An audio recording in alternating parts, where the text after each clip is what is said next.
Other previous games? So it was definitely a very unique experience.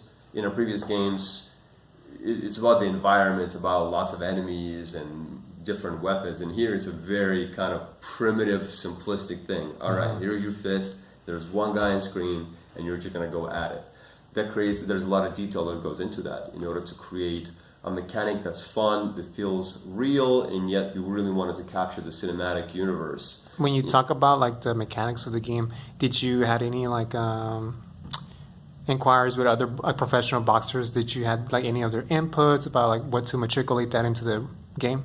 First, we started with just kind of what we thought boxing is and what we thought it's like to be in a movie, as a boxer in a movie, not necessarily a simulation of if I was to go, have a bout in a boxing ring.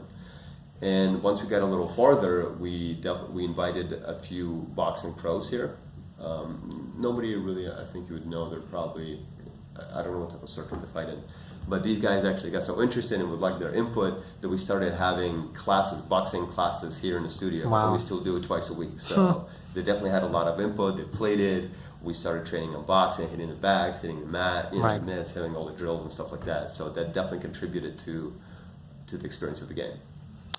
There hasn't been a game like a boxing game in PlayStation or an Xbox since 2011. So this was kind of like a new breed. We have boxing coming into ESPN and Fox. So this was kind of like a wake-up call for like a lot of other games to start to develop a new game. So do you see any other potential as far as like create the end game as far as the VR game, or do you try to incorporate some other game in the near future, another boxing game related to it, or? So right now I'm not sure the plans on the next boxing. I would love to have Creed 2 and Creed 3 the game where we can keep improving and building out the whole franchise and its possibility. I don't know. Right now we're thinking of our next project. But the cool thing is, whatever the project may be, whether it's the next boxing game or not, we're always incorporating what we learned from previous games into the next one. So our next game, can't really describe what it is, but it is going to have some pretty awesome melee on top of other techniques. So we're always building up our tool sets to make sure the next game is much quicker, easier to develop, and we're using tried and true techniques. Was there anything difficult about making this game compared to other games by any chance? It was definitely a challenge because we had to really figure out how to do certain things for them to feel good. That was the most important thing. When you punch something, it needs to feel juicy. And when you get punched, it needs to feel impactful. And that's why you might have heard us talk about over and over about our Fente melee attack. And this is the technologies that came from our experimentation of certain collision techniques of like when you punch something, that your in-game hand stopped on something, but then your mind is not freaking out, oh, I just lost control in the game, a real game in real life is here. Why is the in-game glove over there? So that's when we started showing the ghost hand and kind of, oh, I have to come back and get my hand.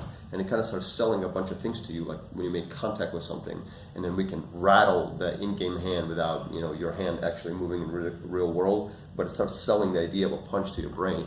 And we kept going farther and farther with it. I'm like, how do we get hit in the game? How do we show that you're getting hit? And what do you do when you get hit? So you just got hit and that's it? That's when we started getting a whole knockout thing. So you have to start matching poses. And that way you're starting to recreate not just a punching mechanic of a boxing match, but also the other part, you getting hit and stumbling, and you have to actually act it out. It becomes super interesting to watch when people play because they're acting out both sides of the spectrum of hitting and getting hit. Yeah, so, when you get knocked out, it reminded me of if you watched the movie Get Out. I have not. Okay, you watch Jade, you know what I mean? Like when you get knocked out, you phased out, you come back, and then you have to like hit the rope, like stuff like that. When I was playing that game, I was literally sweating like the first 30 seconds, and We've had that reference a lot. Yeah. I need to watch it. Get Out? You need to watch it. It's a good movie. Cool. But yeah, there's lots of challenges with it. Just blocking alone, because there's so many intricacies. Everything is just so like you have to get it just right because there's really just you and another guy. Blocking has to feel good. We didn't want to do a gesture block where like you put your hands up like this and it's a shield. So then, you have to catch the intercepting fist. And, right. You have to dodge just right so that time slows down. So there's so many little details that kind of seem kind of obvious when you play it. Well, yeah, I want just blocking the hand, right. blocking the fist. There's so the timing is so important, and we spent a lot of time kind of iterating until we got something, once again, not necessarily realistic, but something that feels good, Right. and makes you feel like you're in this over-the-top world inside a movie fight.